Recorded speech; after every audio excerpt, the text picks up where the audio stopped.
PDM की तमाम तर सूरत हाल पर सिद्दीक साजिद साहब आप नज़र रखे हुए हैं। जब 11 जमातें थी, फिर 10 रह गई, 10 के बाद अब 8 रह गई हैं जमातें, तो अब क्या सूरत हाल है इस पीडीएम की? क्या वाकई शहबाज शरीफ साहब, मरीम नवाज साहब जो पिछले 2 दिन पहले इजलास हुआ है उसमें अब वो मूव दोबारा से बनेंगी पीडीएम की, जो हुकूमत मुखालिफ तहरीक की सूरत में नज़र आएगी, या फिर अब जल्द से जुलूस, गुफ्तन, नशिस्तन, बर्खास्तन का मामला होगा? बहुत शुक्रिया मुदस्सिर साहब, ये बात आपकी बिल्कुल दुरुस्त है कि अब सिर्फ ये नशिस्तन, गुफ्तन और बर्खास्तन वाला मामला ही होगा। अगर इसमें आपने खुद देख लिया कि अगर जलसे जुलूस भी करने हैं वो तो अब जुलाई में जाकर जो करने जा रहे हैं। और ये तो वाज़े तौर पर एक चीज नजर आ रही है कि इस हुकूमत को अब पीडीएम से कोई खतरा नहीं है। अब पीपल्स पार्टी की एक अलग लाइन है और इनकी एक अलग लाइन है, बाकी जो 8 जमातें हैं।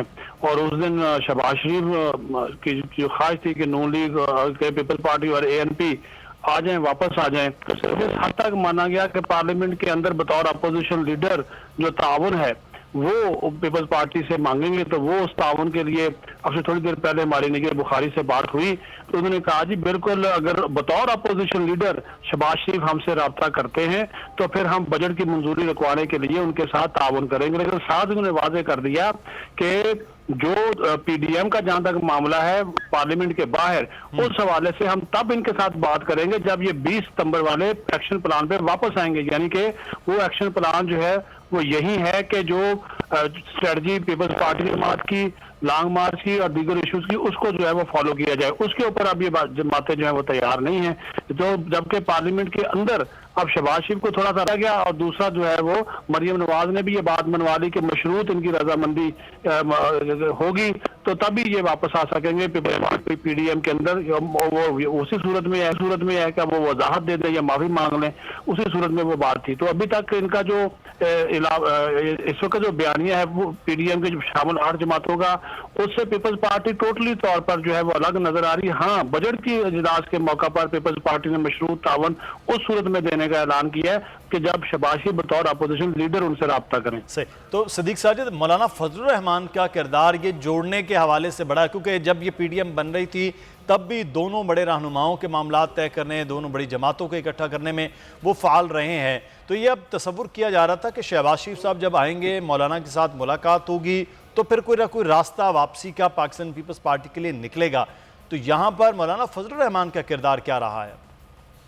मुदस्सिर साहब, मौलाना फजलुर रहमान ने वही बात मानी है जो नवाज शरीफ का मौक़िफ़ है, जो शायद खकान अब्बासी का मौक़िफ़ है या मरियम नवाज का मौक़िफ़ है। वो नवाज शरीफ के साथ खड़े हैं। शहबाज शरीफ का प्रॉब्लम ये है कि उनको भी आखिरकार बड़े भाई की ही बात जो है वो मानना पड़ती है। वो मुफाहमत की सियासत चाहते हैं, जबकि मरियम नवाज और शायद खकान अब्बासी और इवन के मौलाना फजलुर रहमान ये थोड़ा सा उससे आगे जाना चाह रहे हैं। और नवाज शरीफ का तो मौक़िफ़ आपको मालूम ही है, वो तो साथ से पीछे आने को तैयार नहीं है। वोट को जो इज्जत देने वाला मामला है, तो उसी वजह से जो मौलाना फजलुर रहमान है वो इस वक्त के बयानी के साथ खड़े हुए नजर आ रहे हैं। अलबत्ता जो राब्ते शाब्ते अफगानिस्तान की सूरत हाल के ऊपर पार्लियामेंट के अंदर ब्रीफिंग जो अमेरिकन फौजी अड्डों के मुतालिक है, उसके ऊपर जो है वो फजलुर रहमान ने कहा है कि पार्लियामेंट का इजलास जो है वो बुलाया जाए। लेकिन ओवरऑल अगर देखा जाए तो वो शहबाज शरीफ से ज्यादा नवाज शरीफ के साथ खड़े हुए नजर आ रहे हैं। ठीक है, सिद्दीक साजिद हमें सूरत हाल से आगाह कर रहे थे कि अब पीडीएम की सूरत हाल जो है वो एक्चुअल इस वक्त क्या चल रही है। बहुत शुक्रिया सिद्दीक साजिद, इस्लामाबाद से हमारे साथ मौजूद थे। नदीम कुरैशी साहब से हमारा रब्ता हुआ है। नदीम साहब, एक तो आप बात उस वक्त कर रहे थे कि क्या चेंज है, दूसरा हम बात करते हैं पीडीएम के मामले के हवाले से, तो अपनी बात मुकम्मल कीजिएगा कुरैशी साहब। देखिए, मैं आपको अर्ज ये कर रहा था कि हमने देखना ये है कि मुआशी तौर पर पाकिस्तान आज कहाँ खड़ा है। बड़ी वाज़ेह चीजें हैं, सारी चीजें डॉक्यूमेंटेड है, कोई जुबानी जमा खर्च नहीं है। पाकिस्तान के नेशनल एसेट देखें जुलाई 2018 में क्या थे, आज देखें पाकिस्तान के नेशनल एसेट क्या है। हमें देखना यह है कि पाकिस्तान का 2018 में करंट अकाउंट डेफिसिट कितना था, कितनी ट्रेड डिफरेंस था पाकिस्तान का, एक्सपोर्ट्स कितनी थी, इंपोर्ट्स कितनी थी। जो मुआशी माहिरीन है नहीं हूँ, लेकिन एक लेमैन की लैंग्वेज में एक आम आदमी की सोच बूझ के मुताबिक तो हर चीज बड़ी वाज़ेह है। हमें देखना यह है कि ओवरसीज पाकिस्तानी 1 करोड़ से ज्यादा वो पाकिस्तानी जो जरूरी मुल्क अपने बच्चों का पेट पालने के लिए स्ट्रगल करते हैं, जदोजहद करते हैं, पाकिस्तान को भी सर्व करते हैं, जरिए मुबादला भेजते हैं, उनका पाकिस्तान के बैंकिंग सिस्टम से पाकिस्तान के उस वक्त के तमाम निजाम हुकूमत से एतबार इतना उठ गया था, सिर्फ हुंडी, हवाला और दीगर वे से रकमें ट्रांसफर हुआ करती थी। पाकिस्तान का बैंकिंग सिस्टम पाकिस्तानी ओवरसीज बिल्कुल रिजेक्ट कर दिया था। आज 10 महीने से $2 बिलियन, $2 अरब से ज्यादा की फॉरेन रेमिटेंसेस पाकिस्तान आ रही है। $24 बिलियन हिस्ट्री में कोई शख्स मुझे दिखा दे ये बात कि पाकिस्तानी ने इतना बड़ा ज़र मुबादला बैंकिंग सिस्टम के जरिए भेजा हो। आपने भी कराची की बात की, तो ये जो बिजनेस लाखों शेयर का जो बिजनेस हो रहा है, ये क्या इंडिकेट कर रहा है? और इसके साथ साथ ये सारे जो इंडिकेटर मईशत के हैं, इन्होंने अल्टीमेटली आम आदमी की जिंदगी में भी बेहतरी लानी है। सही। अब इसको पीएमएलएन वाले तो कभी नहीं मानेंगे कि जिन्होंने हमेशा फेक फैक्ट एंड फिगर देके पाकिस्तानी कौम को भी बेवकूफ बनाया, इंटरनेशनल इदारों को भी बेवकूफ बनाया।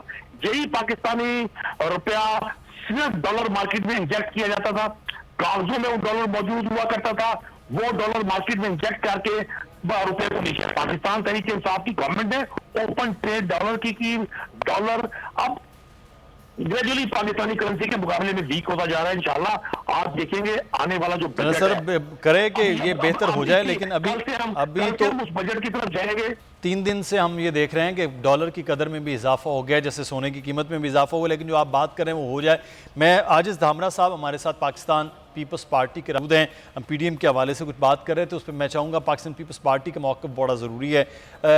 धामरा साहब बहुत शुक्रिया सर आपके वक्त का। धामरा साहब अब ये बात तो हुई कि नैयर बुखारी साहब ने कुछ देर पहले ये बात की कि अगर इजलास में बजट इजलास के हवाले से अपोजिशन लीडर बात करेंगे तो हम ज़रूर उनके साथ ताउन करेंगे, लेकिन उसके बाहर जो एक अपोजिशन की सियासत है उसका हिस्सा उस तरह नहीं हो सकते जब तक सितंबर के उस सारे मामले पर वापस पीडीएम नहीं आ जाती है। तो अब पाकिस्तान पीपल्स पार्टी की बतौर अपोजिशन सियासत पार्लियामान के अंदर और बाहर ख़ास तौर पर वो क्या होगी जब वो पीडीएम के साथ ही नहीं है? तो बिस्मिल्लाहिर्रहमानिर्रहीम, देखें दोनों अलग सूरत हाल है। ऐवान के अंदर अदा करना जो है वो एक अलग मैटर है, और मेरे ख्याल में कि पीडीएम जो है अब वो पीडीएम नहीं रही पीपल्स पार्टी और एएनपी के निकलने के बाद। और ये है कि ये खुशाइंदा बात है कि आज भी गो के हम पीडीएम का हिस्सा नहीं है, मगर पीडीएम हमारे ही मौक़िफ़ को लेके सियासत कर रही है। हमने यही कहा था, चेयरमैन बिलावल भुट्टो जरदारी ने यही कहा था कि हम पार्लियामेंट के अंदर अपना रोल प्ले करें, पार्लियामेंट के अंदर हम अदम एतमाद की तहरीक लाएं, मौजूदा हुकूमत को टफ टाइम दें और सख्त अपोजिशन करें, उसके बाद इस्तीफों का मामला आता है। मगर वो हमें उस टाइम तंज किया गया और हमें ये इल्जामात लगाए गए कि शायद हम इत्तेहाद को तोड़ना चाहते हैं, मगर ये फैसला शायद ये बहुत पहले कर चुके थे ये लोग कि उन्हें इस्तीफाएं नहीं देनी, और इस्तीफाओं को अब ना लॉन्ग मार्च हो रहा है, ना इस्तीफा हो रहा है, ना ये कल भी जो पीडीएम का परसों इजलास हुआ था उसमें पीपल्स पार्टी ही ज़ेरे बहस रही। और मैं थैंकफुल हूँ पीडीएम की तमाम जमायतों का कि आज भी पीपल्स पार्टी उनको याद है, और पॉलिसी भी वो पीपल्स पार्टी की अपनाए हुए हैं और कंटिन्यू करके बैठे हुए हैं। और उनकी प्रेस रिलीज में कहीं नहीं लिखा कि कब वो इस्तीफा दे रहे हैं और कब लॉन्ग मार्च वो शुरू कर रहे हैं। उन्होंने जलसों का जो है वो शेड्यूल दिया है और अपोजिशन पार्लियामेंट के अंदर सख्त करने की बात की है, वही बात जो पीपल्स पार्टी शुरू से कर रही थी। तो मेरे ख्याल में कि पार्लियामेंट के अंदर अपोजिशन, बाहर हम पीडीएम का हिस्सा अभी नहीं है जब तक पीडीएम अपनी पॉलिसी की वो वजाहत नहीं करती कि उन्होंने अचानक जो ऐलान किया था लॉन्ग मार्च से कनेक्ट कर दिया था इस्तीफाओं को। तो आज भी अगर पीडीएम का बहुत अरसे के बाद इजलास हुआ तो उसमें बात तो यही होनी चाहिए थी कि हम फिलहाल तारीख दे रहे हैं और फिलहाल तारीख को लॉन्ग मार्च कर रहे हैं। ठीक है, बिल्कुल सही है, बहुत शुक्रिया। सब्सक्राइब करें और बेल दबाएं ताकि कोई खबर रह न जाए।